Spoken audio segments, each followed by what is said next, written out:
Title: The Speed of the Dragon. Chapter 1: The Gathering of Warriors. The air in the Hong Kong dojo was thick with tension, the scent of sweat and polished wood lingering in the humid evening.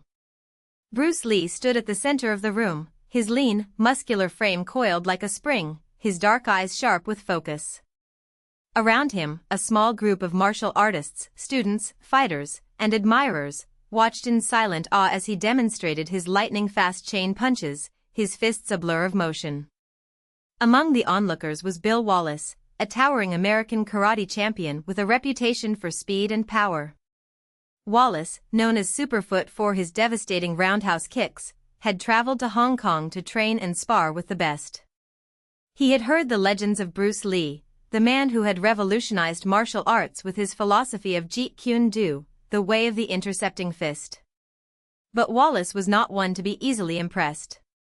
As Bruce paused to adjust his stance, Wallace stepped forward, his voice cutting through the quiet. "Bruce, I've seen your speed," he said, his southern drawl smooth but confident. "But I've got to tell you, I'm faster." The room fell silent. Bruce turned slowly, his expression unreadable.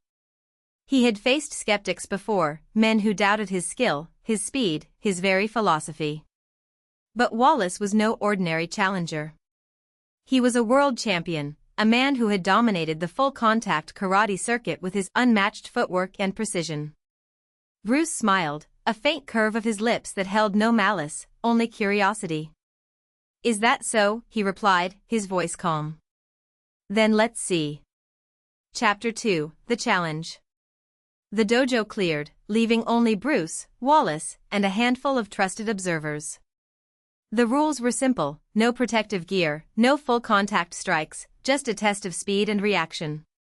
They would stand 3 feet apart, and the first to land a clean strike would be declared the faster. Wallace rolled his shoulders, his confidence unwavering. He had spent years refining his technique, his kicks so fast they were nearly invisible. He had faced some of the best in the world and never been outmatched in speed. Bruce, on the other hand, moved with an almost casual grace, his body relaxed yet ready. He had spent a lifetime studying movement, dissecting the mechanics of speed, and training his reflexes to respond in the blink of an eye. "Ready?" Bruce asked. Wallace nodded. "Whenever you are." Bruce raised his hand, signaling the start. Chapter 3: The First Exchange. Wallace struck first, a lightning-fast jab with his lead hand, a feint to test Bruce's reaction. Bruce barely moved, his body swaying just enough to avoid the strike, his eyes locked on Wallace's shoulders, reading the intent before the attack even began. Then, in a flash, Bruce countered.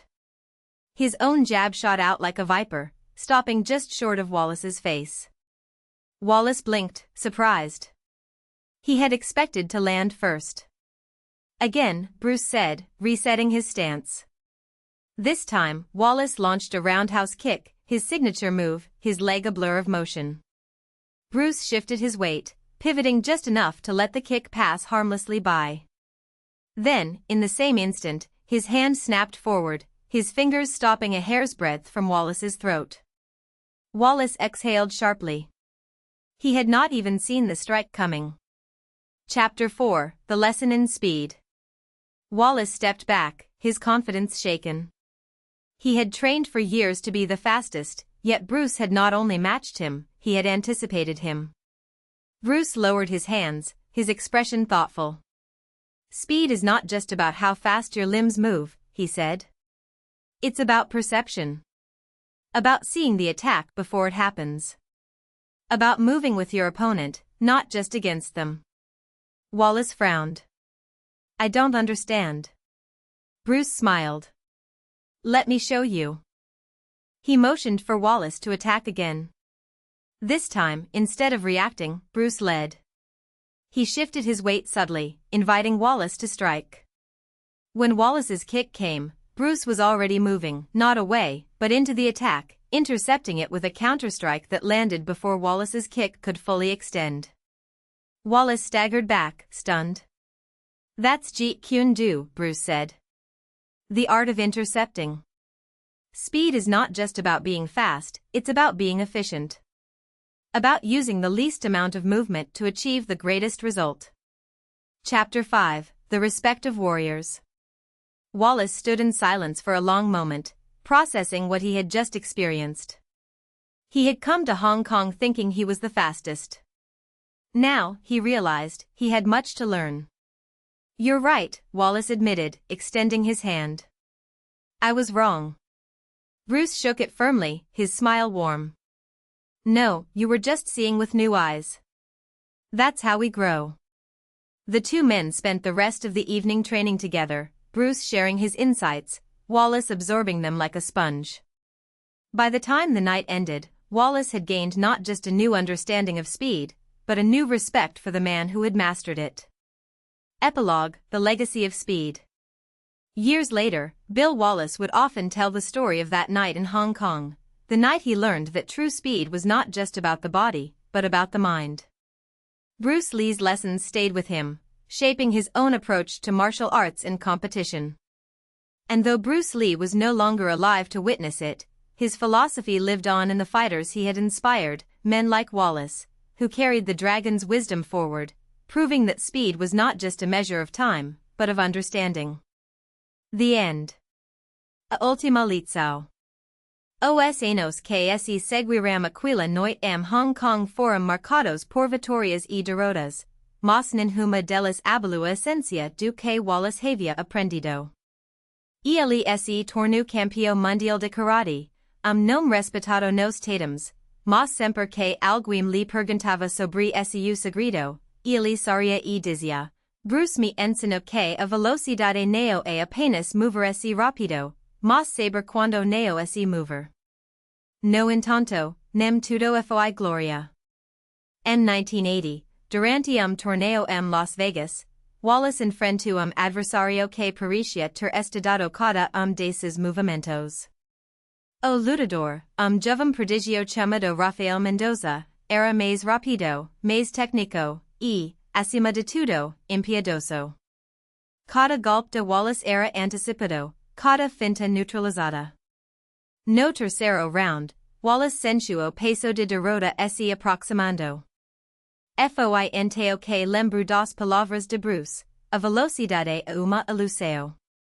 O verdadeiro poder está fazer o oponente acreditar que você é mais rápido do que é. Com suspiro profundo, Wallace parou de lutar. Neo recuo, neo ataco, apenas ficou imóvel, como se tivesse aceitado a derrota. Mendoza, confiante, avançou para o golpe final. Foi nesse instante que Wallace se moveu, não com a velocidade de raio, mas com a precisão de uma lâmina. Único chute circular atingiu o queixo de Mendoza, que caiu como uma árvore derrubada. O público explodiu em aplausos, mas Wallace não comemora. Sabia que aquela vitória não era sua, mas de uma lição aprendida anos antes. O legado. Wallace se aposentou invicto, mas sua maior contribuição não foram os títulos, e sim as aulas que passou a dar pequeno dojo em Louisville. Lá, ensinava não apenas técnicas, mas a filosofia por trás delas. Seus alunos mais dedicados ouviam, fascinados, a história de Bruce Lee, o homem que havia mudado tudo. Dia, garoto de 10 anos, magro e de olhos curiosos, perguntou, "Sensei, como eu posso ser rápido como você?" Wallace sorriu, colocando a mão no ombro do menino. "Primeiro, aprenda a ser lento. Depois, descubra o momento certo." O garoto franziu a testa, confuso, mas Wallace não explicou. Sabia que, assim como ele, o menino teria que descobrir sozinho. O fim de uma era. Years later, Wallace received news that Rafael Mendoza, now a veteran fighter, had opened his own gym. Curious, he decided to visit it. Mendoza received him with respect, but there was a shadow of resentment in his eyes. "You beat me that night, but I never understood how," Mendoza said, crossing his arms. Wallace looked around the dojo, observing the students training. Because I stopped fighting you. I let you win, until I couldn't anymore. Mendoza was silent for a long moment. Then, something in his expression changed. That's brilliant. Wallace nodded. Bruce taught me that true speed is not in the muscles, but in the mind. And now, I pass that on to you. Mendoza extended his hand, and Wallace shook it. It was not a truce, but a recognition. The cycle continued. The last student. In his later years, Wallace dedicated himself to writing a book, not about techniques, but about philosophy. The Way of the Silent Dragon became a classic, read by fighters and non-fighters alike, a testament that Bruce Lee's lessons went beyond the ring. When Wallace passed away in 2012, his funeral was simple, as he had requested. Among those present was the boy who had once asked him about speed. Now a man, he placed a copy of Wallace's book on the coffin. "Thank you, Sensei," he whispered. "Now I understand." And so, the last lesson was taught. Not with words, but with the silence of a master who had learned the art of disappearing, leaving only the echo of his wisdom. End. Legacy of the Silent Dragon. Years later, the man who had deposited the book on Wallace's coffin, now known as Daniel Kwan, found himself faced with a dilemma that defied everything he had learned. His dojo in Seoul, Gyeongryuk, flourished, attracting students from all over the world. Among them, however, was a young man named Minho, whose talent was as brilliant as his arrogance. Minho despised Wallace's teachings. Old-fashioned techniques, he said, as he trained with robotic movements calculated to impress, not win. Daniel, a patient, tried to guide him, but the boy only saw weakness in the master's silence. If the Way of the Silent Dragon is so powerful, why don't we see it in competition? Why do modern fighters win with brute force? The tension grew until the day Minho challenged Daniel in a public fight. The entire dojo gathered, and even Wallace's former students, now scattered around the world, heard about the confrontation. It was a test: either the master's legacy would be forgotten, or it would be reborn there, in that ring. The fight began with Minho attacking with speed and surgical precision, each blow a declaration of superiority. Daniel, however, did not fight back. He dodged with minimal movements, as if dancing among the shadows. Minho, frustrated, increased the intensity, and that was when Daniel acted. There was no spectacular coup. There was no dramatic knockout. Just a light touch on Minho's wrist, an almost imperceptible imbalance, and the young man fell to the mat, stunned. Not from the pain, but from the sudden realization that he had been defeated without understanding how. As Minho muttered, looking at his hands, as if they had betrayed him. Daniel knelt beside her. "You fought a ghost. I just let it find you." The silence that followed was more eloquent than any speech. Minho, humiliated and fascinated, asked to be accepted as a student. Daniel agreed, but on one condition, that he read The Way of the Silent Dragon not once, but 10 times. Over time, Minho became one of the greatest disseminators of Wallace's teachings. Not as a blind disciple, but as someone who had tasted, in the flesh, the truth behind the words. He traveled the world, facing fighters of different styles, always with the same approach: not to dominate the opponent, but to let him lose himself in his own strength. On one of his trips, he met a woman named Lin, a former wushu athlete who had abandoned competition after an injury. She mocked his philosophy. "Your master preached about not fighting.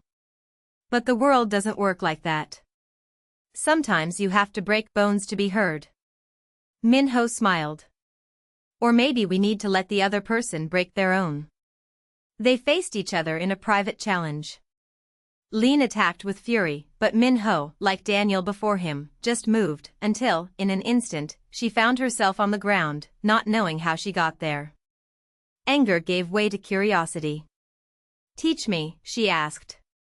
Years later, when Minho and Lin opened their own dojo in Shanghai, a new generation of students emerged.